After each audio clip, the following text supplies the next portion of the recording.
Welcome my YouTube channel Sabir exam centre.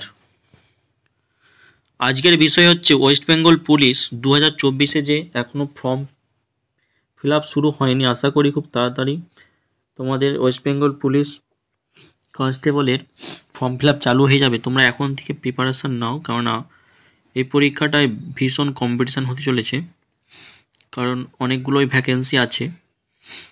আশা করি তোমরা post দেখেছো। যারা এখন থেকে প্রিপারেশান নেওয়া চালু করে দিয়েছো তোমরা তাড়াতাড়ি আজকের এই ভিডিওটি শেষ পর্যন্ত দেখে নাও, কেননা আজকের এই টপিক থেকে ওয়েস্ট বেঙ্গল পুলিশ কেন বিভিন্ন পরীক্ষায় এসে থাকে। তবে West Bengal police lady constable পরীক্ষার জন্য আজকের এই টপিকটা খুবই গুরুত্বপূর্ণ। দেখো, আজকের টপিক হচ্ছে প্রাগৈতিহাসিক যুগের ভারতবর্ষ। সবচেয়ে প্রাচীন মানব জীবাশ্ম আফ্রিকাতে পাওয়া যায়, যেটাতে প্রায় 22 লক্ষ বছর আগে ভারতবর্ষে জনবসতি আফ্রিকায় পড়ে হয়েছিল।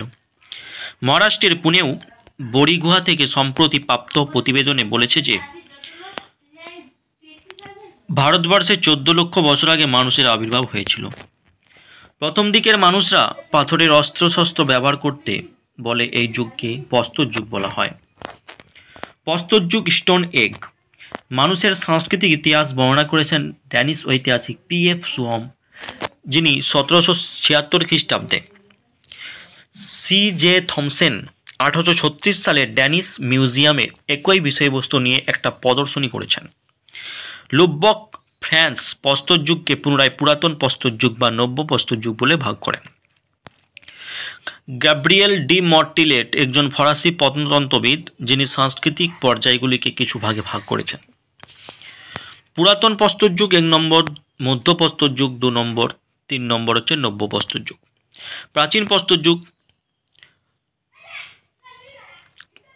খ্রিস্টপূর্বাব্দে, যেটি হচ্ছে প্যালিও মানে পুরাতন ও লিথিক মানে প্রস্তর। এই শব্দটি প্যালিওলিথিক গ্রিক শব্দ। প্রথম বা সবচেয়ে পুরাতন প্রাগৈতিহাসিক সংস্কৃতিকে পুরাতন প্রস্তর যুগ বলা হয়। এই সময়টিকে সবচেয়ে গুরুত্বপূর্ণ সময় বলা হয়। মানব সভ্যতার বিকাশের জন্য সাংস্কৃতিক বিকাশ এই সময় সবচেয়ে বেশি স্বতন্ত্রভাবে ফুটে উঠেছিল। প্রাচীন প্রস্তর যুগে শব্দটি 1865 খ্রিস্টাব্দে প্রত্নতত্ত্ববিদ জন লুবক গঠন করেন। রবার্ট ব্রুস ফুট 1863 খ্রিস্টাব্দে প্রাচীন প্রস্তর যুগের নিদর্শন ভারতে প্রথম আবিষ্কার করেছেন। প্রাচীন প্রস্তর যুগকে 3টি পর্যায়ে ভাগ করা যায় 2টি জিনিসের ভিত্তিতে। একটা হচ্ছে মানুষরা কী প্রকারের পাথরের অস্ত্র ব্যবহার করত সেই ভিত্তিতে, আরেকটা হচ্ছে জলবায়ুতে যে পরিবর্তনের ভিত্তিতে। প্রাচীন প্রস্তর যুগের 3টি পর্যায়, একটা হচ্ছে সর্বপ্রাচীন, সর্বনিম্ন, আরেকটা হচ্ছে অস্ত্র। এই ভাগগুলো হচ্ছে যে অস্ত্রশস্ত্রগুলি ছিল প্রধানত হাতের কুটোর, মাংস কাটার ছুরি, কিছু অস্ত্র সমেত।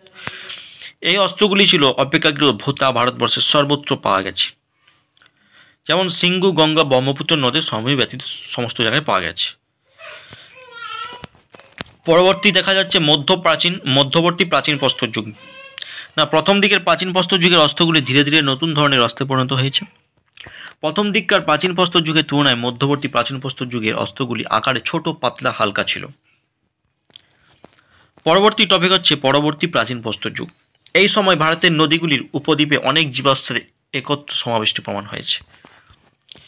এদের কিছু হচ্ছে উঁচু জায়গা ও উত্তর অক্ষাংশে প্রচণ্ড শীতল শুষ্ক জলবায়ু ছিল এবং উত্তর পশ্চিম ভারতে মরুভূমির বিশাল বিস্তার ছিল। মধ্য প্রস্তর যুগ, এটি হচ্ছে প্রাচীন প্রস্তর যুগ ও নব্য প্রস্তর যুগের মধ্যকার পর্যায়।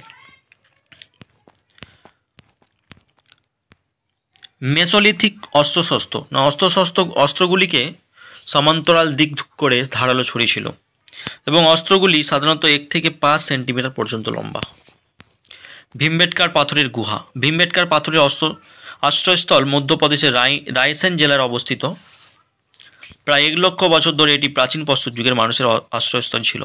এটি সবচেয়ে বিস্তৃত প্রাচীন প্রস্তর যুগের স্থান, যেখানে শিলার ওপর কাজ রয়েছে, চিত্র রয়েছে। ভীমবেটকা একটা ইউনেস্কোর বিশ্ব ঐতিহ্য স্থান, ওয়ার্ল্ড হেরিটেজ সাইট বলা হয় ভীমবেটকাকে।